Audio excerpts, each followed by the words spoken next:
Je vous ai dit qu'il y avait assez peu de Français dans The Giving Pledge. En revanche, dans un classement du MIT qui donnait les Français les plus innovants, les entrepreneurs les plus innovants au monde, on avait Zuckerberg, Bill Gates et feu Steve Jobs. Et le quatrième de la liste, c'est celui qui arrive maintenant. Il est français, il s'appelle Pierre-Emmanuel Grange. Et c'est le fondateur de Microdon.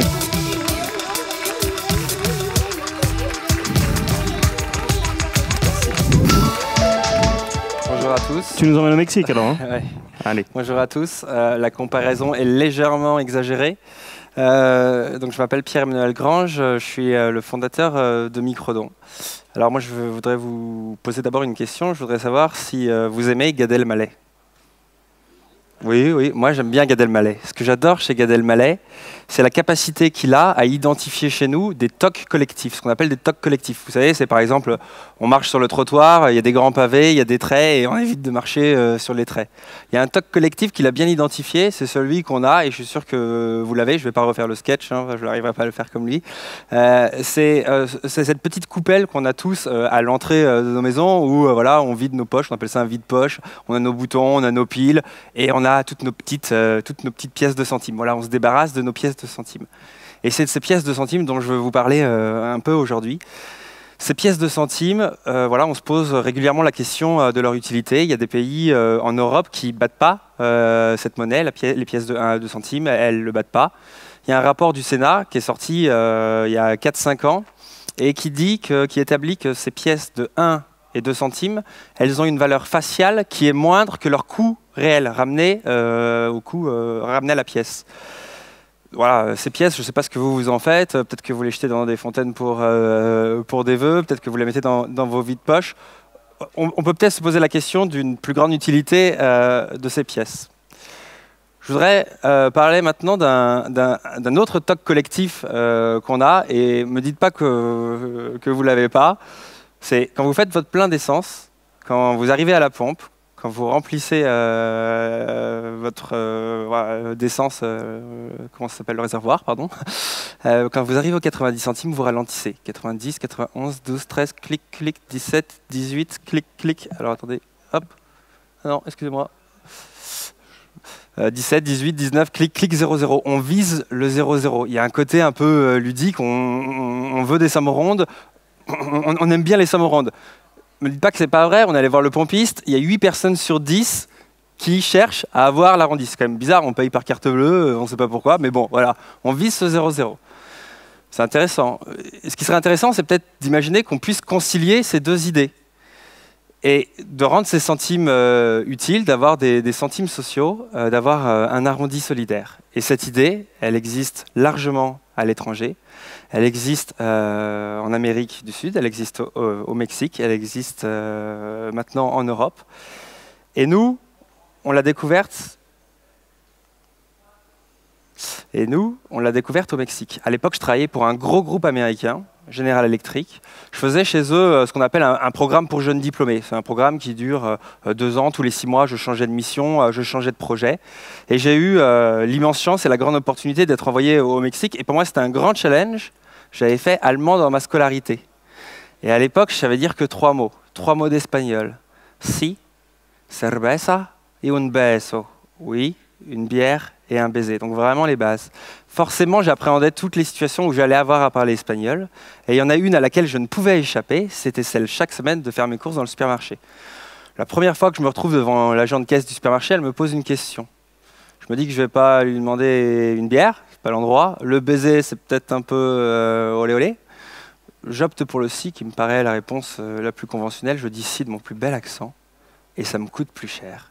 Ça me coûte plus cher parce que je dis oui à el redondeo, l'arrondi. Et c'est comme ça que je découvre la mécanique. J'en tombe follement amoureux, je trouve ça vraiment génial. Et je me dis quand je rentre en France, je vais la lancer. Les petits ruisseaux qui font les grandes rivières, c'est évident. Mais comme vous le voyez à l'écran, la vie n'est pas un long fleuve tranquille, ça prend du temps, ça nous a pris beaucoup de temps, ça prend encore beaucoup de temps. Et voilà, on a essayé d'amener le sujet, on l'a d'abord amené auprès des grandes ONG. Alors les grandes ONG, des petites jeunes schools, j'étais cool à l'époque, des petites jeunes schools qui reviennent d'un voyage autour du monde, qui ramènent une belle idée et qui veulent changer le monde, voilà, elles reçoivent des mails tous les jours. Et donc voilà, elles m'ont gentiment dit que lorsque cela serait en place, elles seraient ravies d'y participer.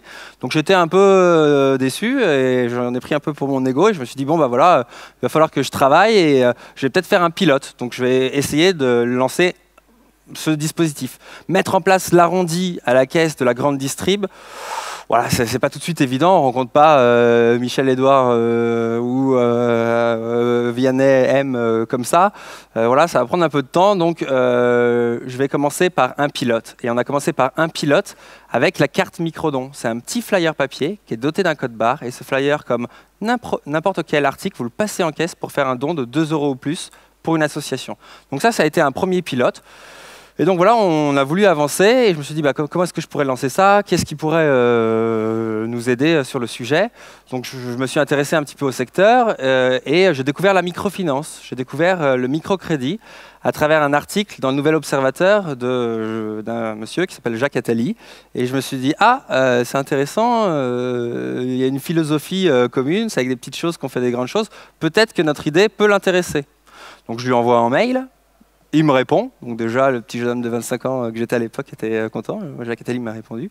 Il me répond, il me dit venez rencontrer mon équipe, on la rencontre et je fais un petit bout de chemin avec eux. Je fais un petit bout de chemin et je fais aujourd'hui ce que je considère comme le temps d'incubation de mon entreprise sociale. Je le fais chez Planète Finance. Donc je les remercie d'avoir été un tremplin pour moi. C'est vrai que c'est un tremplin parce que vous gagnez un peu en crédibilité et en légitimité. Quand à un rendez-vous, vous venez avec Jacques Attali tout de suite, vous avez un peu une autre aura. Et donc voilà, j'ai pu rencontrer des dirigeants et en particulier un. C'est le dirigeant d'ADP GSI. ADP GSI, c'est un des leaders de l'externalisation de paye. Vous savez, ce sont ces sociétés qui éditent vos bulletins de salaire. Et on s'est dit que cette idée, cette mécanique d'arrondi sur les bulletins de salaire, ça pouvait être une idée intéressante, puisque ça existe largement à l'étranger. En Angleterre, le don sur salaire, c'est 100 millions de livres sterling qui sont collectés chaque année. Ça existe depuis 35 ans et il y a 800 000 salariés qui y participent. Donc on pose les premières bases de cette mécanique. Je travaille 6 mois pour Planète. Ensuite, je décide de prendre mon envol. J'ai envie de mettre en place ces outils pour différentes organisations, pour d'autres ONG. Et donc, je pars d'EPF. Je vais monter mon entreprise sociale. Je découvre en parallèle l'entrepreneuriat social à travers un bouquin que je vous recommande, qui s'appelle 80 hommes pour changer le monde.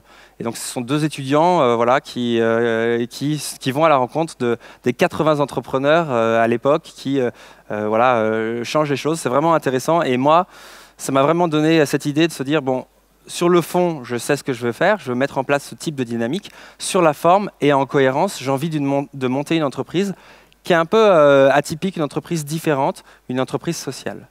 C'est quoi une entreprise sociale? Une entreprise sociale, ça peut avoir différents statuts juridiques. Nous, on est sous statut juridique entreprise, on est une SAS. On a un agrément préfectoral un peu spécial, on appelle ça un agrément solidaire. On est une entreprise solidaire parce qu'on a une gouvernance participative. Donc voilà, j'ai monté une boîte, mais mes salariés demain pourront choisir d'avoir un autre dirigeant dans l'entreprise que moi. Voilà, donc c'est assez différent des entreprises classiques, on va dire. Et on encadre la lukrativité. On encadre la lukrativité à 3 niveaux chez Microdon. 1, au niveau des salaires. Il ne peut pas y avoir un différentiel de plus de 1 à 5 entre le plus petit salaire et le plus grand salaire. Au niveau des dividendes et au niveau de la plus-value qu'on ferait si tant est qu'on en fasse un jour. Pour se développer, voilà, on sait que ça va prendre du temps à mettre en place cette mécanique, ça va prendre du temps. Donc nous, on se considère comme une start-up de l'entrepreneuriat social. On est à la frontière de l'innovation technologique et de l'innovation sociale. On a eu besoin de lever des fonds pour nous aider à nous développer et on l'a fait auprès de financeurs solidaires. Donc, on appelle ça aussi le capital patient. Ça fait partie des propositions qui sont dans le rapport sur l'économie positive. Donc voilà, c'est un capital un petit peu différent qui va investir chez nous sur le long terme et qui va nous aider à développer notre activité. Notre activité aujourd'hui, c'est celle de la générosité embarquée. La générosité embarquée, c'est cette idée de greffer une opportunité de don dans les transactions du quotidien pour permettre aux citoyens de donner quelques centimes ou quelques euros à partir des actes de la vie courante, à partir d'une facture, à partir d'un bulletin de paye, à partir d'un ticket de caisse. Et cette générosité embarquée, on pense que c'est le bon moment de la développer. On pense que c'est le bon moment parce qu'on voit émerger une génération qu'on appelle la génération G, la génération généreuse. Cette génération, elle se distingue un peu des générations X et Y, voilà, qui sont définies selon des critères démographiques ou sociologiques. Cette génération G, voilà, c'est un ensemble d'individus qui est en quête de sens, qui a envie de s'engager et qui ne va pas se trouver à travers des actes de consommation, mais à travers voilà, des comportements responsables, voilà, citoyens, ouverts vers les autres. On pense que cette génération G, elle est en train de se développer. Nous on arrive à l'illustrer assez rapidement. Par exemple, j'ai un exemple un peu concret de mon temps, entre guillemets, à l'université Dauphine. Le master qui était le plus demandé, c'était un ESS à l'époque, c'était le master 104, le master finance. Aujourd'hui, le master qui est le plus demandé, c'est le master développement durable. Et vous le voyez, ça foisonne un peu. Toutes les écoles, les universités sont en train de les développer, des chaires, des masters sur l'économie sociale, sur l'entrepreneuriat social, sur cette économie positive. Nous, on pense qu'il y a vraiment une vague de fond sur cette économie positive et on pense que nos outils de générosité embarquée trouvent tout leur sens au sein de cette économie positive. Sur cette économie, au-delà de cette économie positive et plus spécifiquement en ce qui concerne nos outils, on pense qu'à l'heure des réseaux sociaux, à l'heure d'Internet, où on développe des concepts un peu d'instantanéité, de spontanéité, on va peut-être arriver à plus intéresser voilà, une nouvelle génération avec ces opportunités de dons qui sont greffées dans le quotidien. Peut-être qu'aujourd'hui, on est moins enclin à découper un coupon réponse, à le remplir à la main, à envoyer un chèque par la poste pour faire un don à une association. Et peut-être que ces nouvelles opportunités de générosité vont faire venir des gens aux dons et vont nous aider aussi à développer cette génération G. Je voudrais voilà, l'illustrer à travers ce qu'on fait. Donc, je vous ai parlé de microdons, de l'entreprise sociale, de l'entreprise solidaire microdons. Notre activité, c'est au sens large, on appartient à cette grande famille qu'on appelle celle de la générosité embarquée. Notre outil, le produit qu'on propose, c'est l'arrondi. Les différents dispositifs qu'on a mis en place par le passé, on est en train voilà, de les fédérer autour de ce programme solidaire qu'est l'arrondi. Donc, je vous en ai parlé, on met en place ce dispositif sur les bulletins de salaire. Chaque mois, les salariés peuvent reverser quelques centimes à quelques euros de leur net à payer. L'employeur abonde et ces dons vont à une association. C'est bien sûr un principe volontaire de la part du salarié et les dons vont aux associations. Donc ça, on l'a mis en place dans un certain nombre d'entreprises qui s'affichent à l'écran.